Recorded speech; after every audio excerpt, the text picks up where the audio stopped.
हाय दोस्तों, आप लोग कैसा है। उम्मीद करता हूँ आप लोग पूरा ठीक ठाक है। दोस्तों, आज एक सास और बहू की मजेदार कहानी लेकर आई है। इस इंस्पायर स्टोरी में मॉरल शिक्षा भी है। यदि इस कहानी को स्त्री या मतलब नई दुल्हन इस्तेमाल करे तो बहुत ही लाभकारी होगा।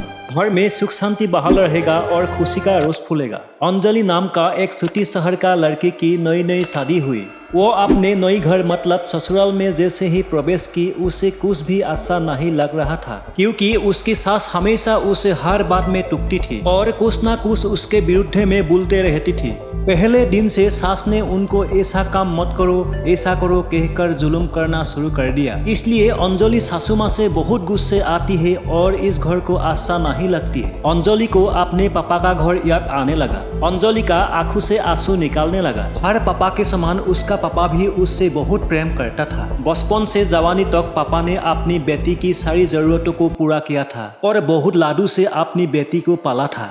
वो बहुत अच्छा कॉलेज में अंजलि को पढ़ाया था। अंजलि ने बहुत अच्छा से बीए भी पास किया था। यह नई नवेली दुल्हन अंजलि अपनी सास के इस रूखे व्यवहार के कारण परेशान हो गई और कई बार तो उसने अपनी सास को खरी खोटी सुना देती थी, जिसके कारण घर में बड़ी ही असमंजस की परिस्थिति हो गई। वो अपने पापा के घर लौट आई और रो रो कर पापा से कहने लगी, पापा जी, मैं अब उस घर में नहीं जाऊंगी, वहीं आपके पास ही रहूंगी। यदि आप मना करेंगे तो मैं आत्महत्या कर लूंगी। पापा समझदार थे।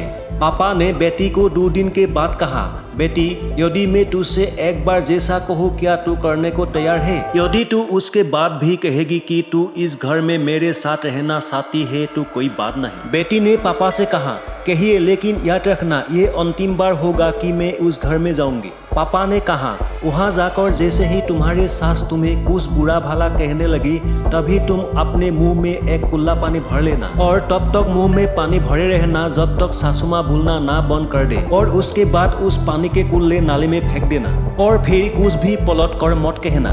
बेटी को कुछ भी समझ में नहीं आया, लेकिन बेटी तैयार हो गई। बेटी ने ससुराल जाकर ऐसा ही किया। जब भी सासू माँ कुछ कहना शुरू करती तुरंत बहू मुंह में पानी भर लेती और बहुत देर तक भरी रहती। धीरे धीरे कुछ ही दिन में सासू माँ का व्यवहार इस बहू के प्रति नम्र हो गई। सासू माँ ने सोचने लगी, कितनी अच्छी बहू है, पलट कर कोई जवाब नहीं देती और गुस्सा भी नहीं होती। अब वो उस बहू को बेटी कहने लगी और उसकी तारीफ करने लगी। कुछ दिन में सासू माँ का प्रेम भरा व्यवहार देखकर बहू भी अपनी सासू माँ को माँ के जैसा प्रेम करने लगी और दोनों खूब बातें करती, साथ साथ घूमने और मार्केट और खरीदारी करने जाती।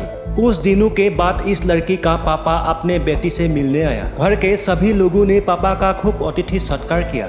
फिर जब पापा अपने घर वापस जाने लगे तब अपने बेटी से कहा, बेटिया चलो, यदि तुम मेरे साथ चलना चाहती हो तो अपना सामान पैक कर लो, हम वापस चलेंगे। तब बेटी ने कहा, नहीं, अब यही मेरा घर है। मैं अपनी सासू माँ से बहुत प्रेम करती हूँ और अब मैं इन्हें किसी भी कीमत में अकेला नहीं छोड़ूंगी। यही मेरी माँ है। पापा जी अपनी बेटी की इन बातों के सुनकर और सास बहू के अटूट प्रेम देखकर बहुत खुश हुई और बेटी को बहुत आशीष देकर खुशी खुशी घर लौट आई। ये कहानी की शिक्षा मिलता है कि प्रेम सब बातों को सह लेता है। रिश्ते बनाना आसान है लेकिन निभाना कठिन है, लेकिन जो रिश्ते निभाना जानता है वही लोग सही मायने में सच्चा प्रेम करते हैं। हाय डियर फ्रेंड्स, इस सास बहू की मजेदार कहानी कैसा लगा? यदि अच्छा लगा प्लीज लाइक करो, कमेंट करो, सब्सक्राइब करो एंड दोस्तों के साथ शेयर करो। धन्यवाद।